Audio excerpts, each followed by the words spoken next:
Hello, আমি লাইভে সেভাবে আসি না। আজকে আমি একটা জিনিস দেখাতে, আমি যে কালপ্রিট তাকেও দেখাবো।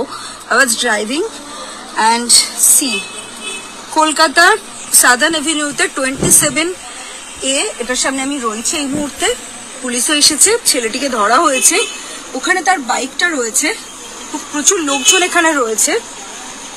এবং কলকাতা শহরে আজকে আমি এই কারণেই এলাম লাইভে, আমরা এত কিছু প্রোটেস্ট করছি, এত কিছু চলছে, তার মধ্যেও একটি মেয়ের মিনিমাম নিরাপত্তা বোধহয় আজকের ডেটে আমাদের এখানে নেই।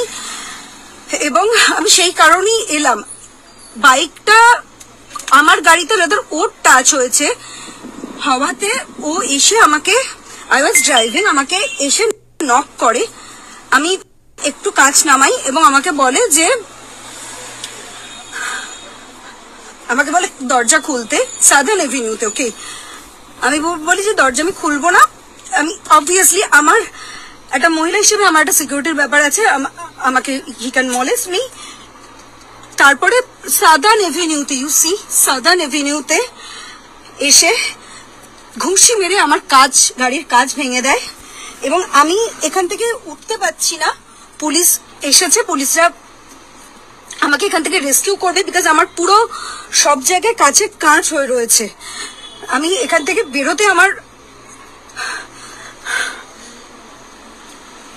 কলকাতা শহরে এইটা মেয়েদের সিকিউরিটি।